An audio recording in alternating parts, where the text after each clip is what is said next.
Hi everybody, നമ്മുടെ MME ടോക്സിൻ്റെ മറ്റൊരു എപ്പിസോഡിലേക്ക് എല്ലാവർക്കും സ്വാഗതം. ഇന്ന് നമ്മൾ ചോദ്യമല്ല, എനിക്ക് പൊതുവേ എനിക്കൊരു കൺഫ്യൂഷൻ ഉള്ളതുകൊണ്ട് നമ്മളെല്ലാവരും ബിസിനസ്സുകാരാണ്. ബിസിനസ് ഇനിയും ഒരുപാട് പേര് ചെയ്യണം, പല സൊല്യൂഷൻസും കണ്ടെത്തി സൊസൈറ്റിക്ക് നല്ലത് ഉണ്ടാവണം എന്നുള്ള ആഗ്രഹിക്കുന്നവരാണ് എല്ലാ ബിസിനസ്സുകാരും. ഒരുപാട് ട്രെയിനിങ് കോഴ്സുകൾ, കോച്ചുകൾ, നമ്മുടെ ഇപ്പോൾ ചെയ്യാൻ പറ്റുന്ന നമുക്ക് അറിയാം, ഇവൻറ്റുകൾ നടക്കുന്നു, അത്യാവശ്യം നല്ല ഇത് മേടിക്കുന്നുണ്ട്.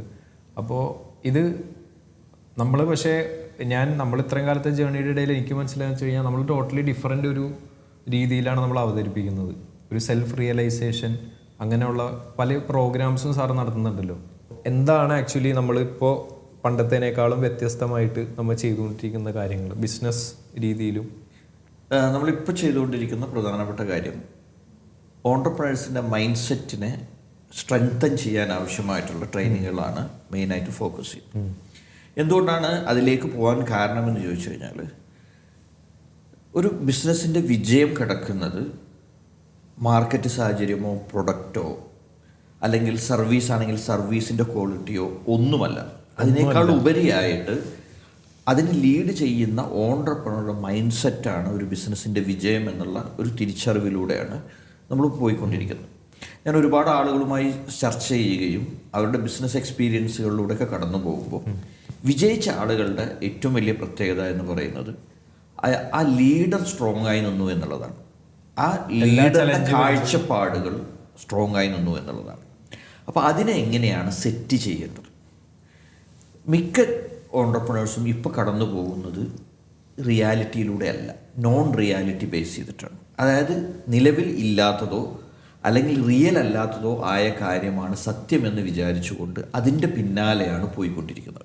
ഒരു ബയാസിലാണ് പോയിക്കൊണ്ടിരിക്കുന്നത്. അപ്പോൾ അതിൽ നിന്ന് മാറി റിയാലിറ്റിയെ ഉൾക്കൊള്ളുകയും ഒരു ഉദാഹരണം യൂണിവേഴ്സൽ സിസ്റ്റത്തെ മനസ്സിലാക്കുകയും ചെയ്യുക എന്നുള്ളതാണ്. ഉദാഹരണമായിട്ട് പല ആളുകളും തീരുമാനമെടുക്കുന്നത് ഇങ്ങനെ സംഭവിക്കാൻ സാധ്യതയുണ്ട്, ഈ ആൻറ്റിസിപ്പേറ്റ് ചെയ്യുന്നത് ഇപ്പോഴുള്ള നിലവിലുള്ള സാഹചര്യങ്ങളെ കൃത്യമായി വിലയിരുത്താതെ ഇമോഷണലി എന്താണോ ഉള്ളിലുള്ളത് അതിനെ മുമ്പിലേക്ക് വെച്ചുകൊണ്ടായിരിക്കും ഈ തീരുമാനങ്ങൾ എടുക്കുന്നത് എന്ന് പറഞ്ഞു കഴിഞ്ഞാൽ. അതായത് ഒരു ബിസിനസ്സുകാരന് ബിസിനസ്സിൽ ഇനി അടുത്ത മാസം സെയിൽസ് വന്നിട്ടില്ലെങ്കിലോ എന്ന് പോലെ അങ്ങനെയല്ല. അതായത് ഇപ്പം ബിസിനസ്സിന് നമ്മൾ പല കാര്യങ്ങളും പ്ലാൻ ചെയ്യുന്നുണ്ട്. ആ ബിസിനസ് പ്ലാൻ ചെയ്ത രൂപത്തിൽ മുന്നോട്ട് പോയിക്കൊണ്ടിരിക്കുന്നു. അപ്പോൾ ഈ പ്ലാനിനെ ബ്രേക്ക് ചെയ്യുന്നതായിരിക്കും ഇവൻ്റെ മനസ്സിലേക്ക് വരുന്ന പല കാര്യങ്ങളും.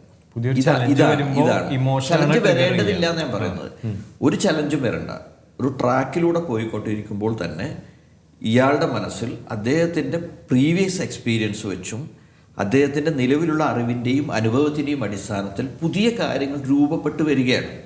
എന്ന് പറഞ്ഞാൽ ഒരു ട്രാക്കിൽ കൂടി ട്രെയിൻ പോകുമ്പോൾ ഇനി പാളം തെറ്റുമോ എന്നുള്ളൊരു ഭയം.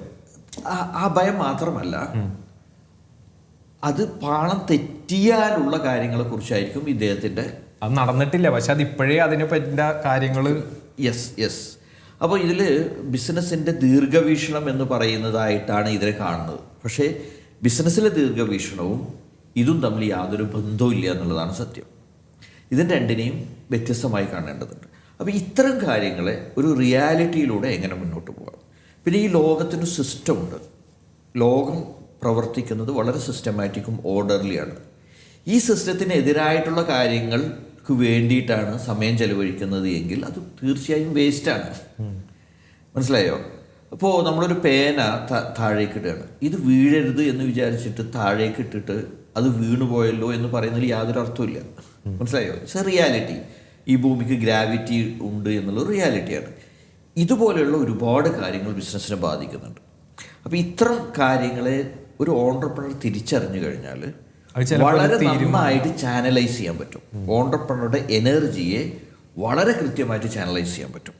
അപ്പോൾ അതിൽ എന്തൊക്കെയാണ് മാറ്റങ്ങൾ വരേണ്ടതെന്ന് ചോദിച്ചാൽ, ഒന്ന് മൈൻഡ് സെറ്റ് മാറേണ്ടതുണ്ട്, കാഴ്ചപ്പാടുകൾ മാറേണ്ടതുണ്ട്, വിശ്വാസങ്ങൾ മാറേണ്ടതുണ്ട്. വിശ്വാസങ്ങൾ എന്ന് മാറുന്നു കാണുമ്പോൾ ആദ്യ ആളുകളുടെ മനസ്സിലേക്ക് മതവിശ്വാസങ്ങൾ എന്നാണ് വരുന്നത്. അതല്ല നമ്മൾ ഉദ്ദേശിക്കുന്നത്.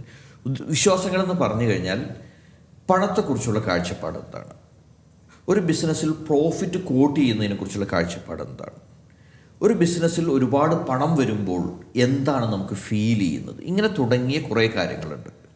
അപ്പോൾ ആ കാര്യങ്ങളിലുള്ള നിലവിലുള്ള വിശ്വാസങ്ങൾ ബിസിനസ്സിനെ സഹായിക്കുന്നതാണോ അല്ലേ, ഇല്ലെങ്കിൽ അതിനെങ്ങനെയാണ് മാറ്റേണ്ടത്? ഇതുപോലെ തന്നെ ഏറ്റവും പ്രധാനമാണ് ഒരു പ്രതിസന്ധി വരുമ്പോൾ അതിനെ എങ്ങനെയാണ് ഫേസ് ചെയ്യുക എന്നുള്ളത്. അതുപോലെ തന്നെ ഏറ്റവും പ്രധാനമാണ് മാർക്കറ്റ് ഡൗൺ ആയിരിക്കുമ്പോൾ എങ്ങനെയാണ് പ്രോഫിറ്റ് ഉണ്ടാക്കുക എന്നുള്ളത്. അപ്പോൾ മാർക്കറ്റ് ഡൗൺ ആകുമ്പോൾ നമ്മൾ സ്വാഭാവികമായിട്ടും പ്രോഫിറ്റ് കുറച്ച് കോട്ട് ചെയ്യണം എന്നുള്ളതാണ് സാധാരണ ആളുകൾ കണ്ടുവരുന്നത്. പക്ഷേ അവിടെ എങ്ങനെ ഒരു അർജൻസിയെ ക്രിയേറ്റ് ചെയ്യാം. അപ്പോൾ ഇങ്ങനെ കുറേ സാധനങ്ങളുണ്ട്. ഈ സാധനങ്ങൾ കൃത്യമായിട്ട് മനസ്സിലാക്കി കഴിഞ്ഞാൽ ബിസിനസ്സിനെ നന്നായിട്ട് മുന്നോട്ട് നയിക്കാൻ കഴിയും. ഈ ഒരു മൈൻഡ് സെറ്റോടെ പോകുമ്പോൾ നല്ല സ്ട്രാറ്റജിയെ തിരഞ്ഞെടുക്കാൻ കഴിയും, നല്ല സ്റ്റാഫിനെ തിരഞ്ഞെടുക്കാൻ കഴിയും, നല്ല പ്രൊഡക്റ്റിനെ തിരഞ്ഞെടുക്കാൻ കഴിയും, നല്ല മാർക്കറ്റിംഗ് ടൂളുകൾ ഉപയോഗപ്പെടുത്താൻ കഴിയും, നിലവിലുള്ള മാർക്കറ്റിംഗ് ടൂളുകളെയും സിസ്റ്റത്തെയും ഏറ്റവും ഫലപ്രദമായിട്ട് റിസൾട്ടിലേക്ക് കൊണ്ടുപോകാൻ കഴിയും. അപ്പോൾ ഇതിനെല്ലാം കഴിയണമെങ്കിൽ ആദ്യം ഈ ഓൺട്രപ്രണർ ചില റിയലൈസേഷനിലൂടെ കടന്നു പോകേണ്ടതുണ്ട്, ചില കാര്യങ്ങളെ ആക്സെപ്റ്റ് ചെയ്യേണ്ടതുണ്ട്, ചില കാര്യങ്ങൾ ഇംപ്രൂവ് ചെയ്യേണ്ടത്, ചില കാര്യങ്ങൾ ഷിഫ്റ്റ് ചെയ്യേണ്ടതുണ്ട്. പറഞ്ഞാൽ അത് നേരിടാൻ വേണ്ട മുന്നൊരുക്കം നേരത്തെ നടത്തിയിട്ട് അത് ഫേസ് ചെയ്യേണ്ടി വരും. അതുപോലെ തന്നെ ചില കാര്യങ്ങൾ ഷിഫ്റ്റ് ചെയ്യേണ്ടി വരും. നിലവിലുള്ള കാര്യങ്ങളല്ല വേണ്ടത്, ഇതാണ് വേണ്ടതെന്ന് മനസ്സിലായി. അപ്പോൾ ഈ തരത്തിലേക്ക് ഒരു ഓൺട്രപ്രണറുടെ മൈൻഡ് സെറ്റിനെ ഡെവലപ്പ് ചെയ്യുകയും അവരുടെ മനസ്സിനെയും ശരീരത്തിനെയും ബിസിനസ്സിനെ സപ്പോർട്ട് ചെയ്യുന്നതിലേക്ക് ഒരുക്കി കൊണ്ടുപോവുകയും ചെയ്യുക എന്നുള്ളതാണ്.